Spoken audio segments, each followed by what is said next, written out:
¿Qué es lo que pasa? Gente del buen saber. En este video te estaré presentando la placa base Gigabyte Z690 Aorus Elite.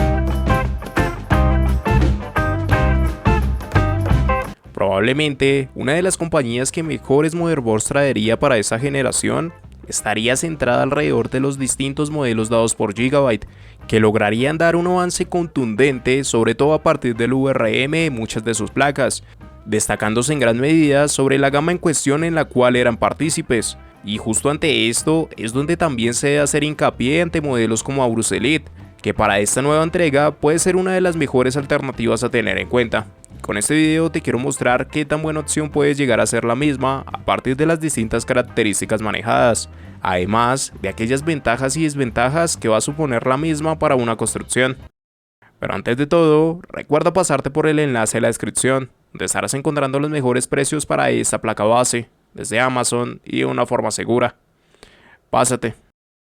Y es que empezando con ese apartado de características, en este caso como es evidente, nos encontraremos con una placa bajo el chipset Z690 del socket LGA1700, que nos estaría dando soporte a procesadores Intel en la 12ª generación, lo cual incluye la compatibilidad necesaria para procesadores dentro de líneas como i9, i7, i5 e i3, además de un futuro soporte para nuevas versiones y próximas generaciones, y ante lo cual en la descripción encontrarás un enlace constantemente actualizado con cada uno de los procesadores compatibles. Ya para el lado de su memoria RAM, nos encontraremos que sería necesario poseer memorias de tipo DDR4 o DDR5 dependiendo de la versión que vayamos a escoger.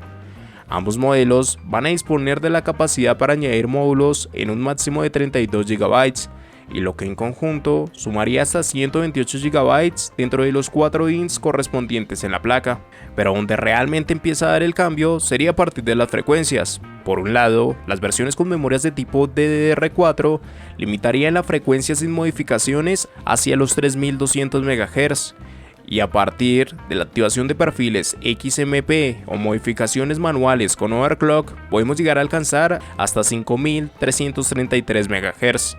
Mientras que DDR5 subiría este valor a 4800 MHz sin ningún tipo de modificaciones y a un máximo de 6000 MHz conseguidos a partir de la activación de perfiles XMP u OC manual. Pero en este caso no va a ser el único cambio que se destaque desde la versión en DDR4 a DDR5, ya que también se presenta un cambio desde el VRM asignado y que más adelante te estaré explicando en profundidad. Si es que nos situamos en su almacenamiento, en este caso contaremos con 6 puertos SATA de 6 GB por segundo, que pueden ser configurados en modo RAID 0, 1, 5 y 10. Adicional a esto encontraremos 4 M.2, cada uno de estos va a disponer del soporte para PCI Express 4.0, además de que el segundo M.2 también añadiría soporte para SATA. En cuanto al formato en cuestión, cada uno de estos M.2 va a disponer de la compatibilidad en tarjetas de formato desde el 2260 hasta el 2210. En cuanto a sus puertos de expansión, se nos presentarían 3 PCI Express con formato X16,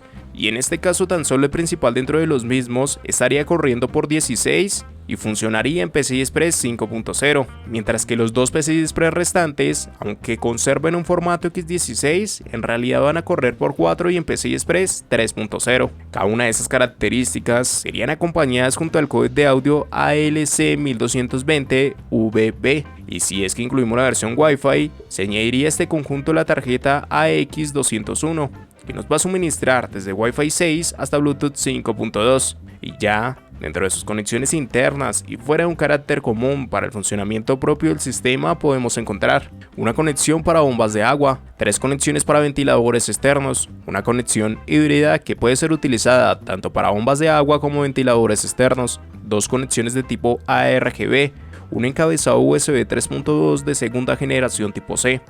un USB 3.2 de primera generación tipo A, 2 USB 2.0, 2 encabezados para tarjetas Thunderbolt, una conexión TPN, un botón para el reinicio del sistema, y además de esto estaríamos encontrando la utilidad de Q Flash Plus Button, así como también para el lado de las conexiones externas se nos presentarían 4 USB 2.0, 2 USB 3.2 de segunda generación tipo A, un HDMI, un DisplayPort, un USB 3.2 de segunda generación por 2 tipo C, 3 USB 3.2 de primera generación tipo A, una conexión RJ45 de 2.5 GB, una conexión para audio óptico y dos conectores de tipo jack. Ya por último, nos encontraremos con un VRM que va a disponer de un total de 17 fases de alimentación, las cuales estarían completamente recubiertas por una disipación pasiva, aunque se debe tener en cuenta que no se conservan los mismos apartados para la versión en DDR4 y DDR5. Se añade la misma cantidad de fases, pero no los mismos componentes. Cada uno de estos apartados serían suministrados para esta placa de formato de tipo ATX, siendo un modelo que va a destacar bastante, gracias a que logra igualar en gran medida muchas de las características conseguidas por parte de modelos de mayor gama, ante un VRM que prácticamente solo se diferencia por la disipación en placas como de FE Gaming, hasta una conectividad que precisamente con modelos como estos, lo único que puede llegar a envidiar se sumaría desde el códec de audio o las versiones de algunas de sus conexiones, sin conseguir dar un apartado crítico en algún aspecto, por lo menos desde el modelo en DDR4, ya que en DDR5 sí que su VRM puede estar jugando en su contra y puede que se convierta en un aspecto más débil. Y por lo cual, si esta opción no te llega a convencer por las características o precio planteado para la misma, en la descripción vas a encontrar un enlace con más posibilidades en placas base que se van a ajustar mejor a lo que tengas en mente. Entrega de energía. Como te mencionaba anteriormente, no se va a conservar el mismo VRM dentro de la versión para DDR4 y DDR5. Se va a añadir la misma cantidad de fases para ambos modelos, contando con 17 fases, 16 para su VCore más una para su SAC. Pero en cuanto a los componentes para la construcción de su VRM, es donde empieza a dar el cambio, y es del cual se va a destacar sobre todo la versión en DDR4. Que tal cual como varias de las placas en Gigabyte, va a añadir el controlador central RAA 229131, con una capacidad de manejo de hasta 20 fases de alimentación, y por lo mismo se va a describir un diseño directo para la construcción de su VRM, además de ser acompañado por los MOSFET de Onsemic FDN F5062, con una capacidad de hasta 70 A y añadiendo Smart Power Stage, y lo que va a dejar en teoría un total de manejo por parte de su VCore de hasta 1120 A, mientras que la versión en DDR5 va a optar por un diseño de red dividido o potencia dividida a partir del controlador central de Onsemic NSP 81530, operando en un modo de 8 más 1 fases. A eso se acompañan los MOSFET de V-Shake SIG 654A con una capacidad hasta 50 A, y lo que de nuevo dejaría en teoría un total de manejo por parte de su VCore de hasta 800 A.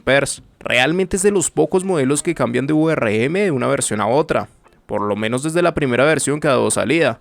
ya que puede que en un futuro ambos modelos sí que compartan VRM, pero de momento DDR4 añade el mejor VRM de estas dos, y sobre todo teniendo en cuenta que sí es acorde con la gama en cuestión, mientras que la versión en DDR5 inclusive se ve superada por parte de modelos de menor gama como UD o Gaming Edge. Es una diferencia que va a suponer sobre todo cambios a partir de overclock, y estaría evidentemente destacando la versión en DDR4 como una mejor alternativa, y evitaría de hecho la placa en DDR5 por el precio y el VRM que logró establecer.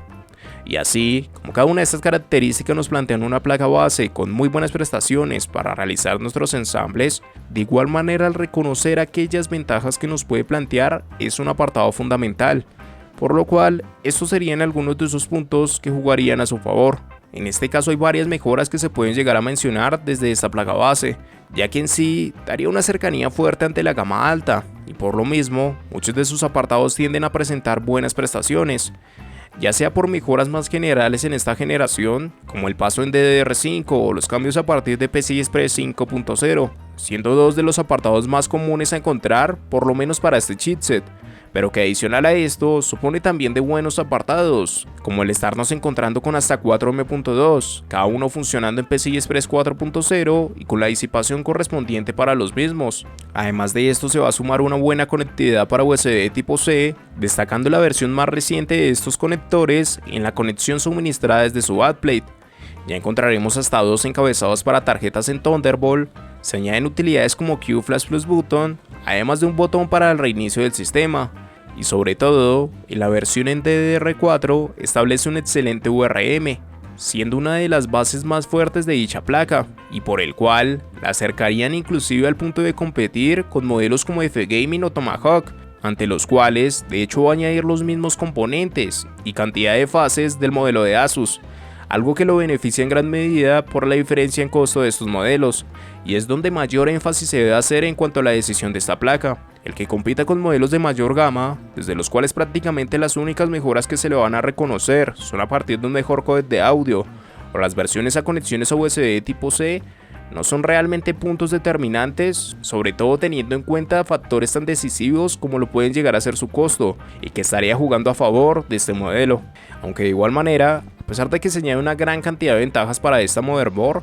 a su vez no es un modelo que vaya a estar excepto de contener algunas desventajas, por lo cual estos serían algunos de esos puntos que no jugarían tanto a su favor. Por la cercanía de una placa como estas ante la gama alta, evidentemente van a existir pocos apartados que tiendan a dar mejora, por lo menos hasta no llegar ante añadidos específicos que al estar faltantes pueden verse como desventajas, ya sea a partir de la conectividad, donde la presencia de Thunderbolt puede ser uno de los mayores cambios a encontrar, y a partir de los cuales controladores unificados a las placas para dichas funciones pueden verse como una desventaja, además de aquellas mejoras en las versiones de las conexiones a USB de tipo C, el estar destacando hasta un quinto M.2 e inclusive sumar VRMs más robustos y determinados para overclock, añadidos que ante la falta de los mismos pueden verse como desventajas, pero que también serían apartados específicos y que llegan a elevar notoriamente su costo. Ante esto, probablemente la única queja apropiada venga de la mano de la versión en DDR5, por aquella disminución en cuanto al VRM que emplearía,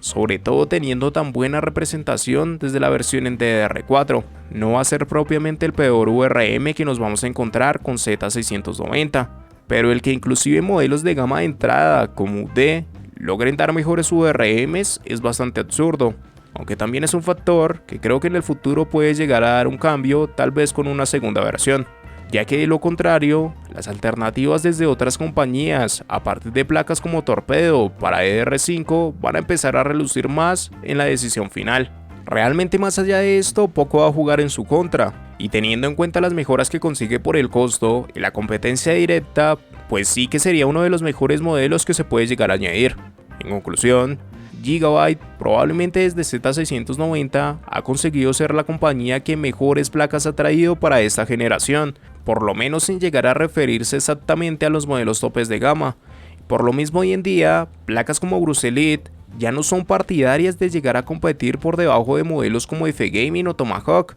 debido a la poca diferencia con las mismas, y gran parte de esto se debe a la evolución en el VRM de Aorus Elite, por lo menos en la versión en DDR4.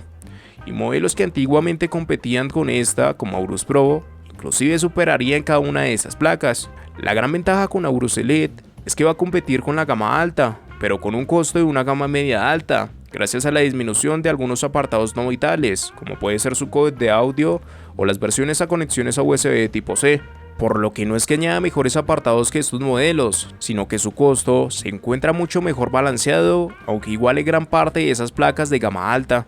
Y por lo mismo, probablemente sea uno de los modelos más recomendados para esta generación.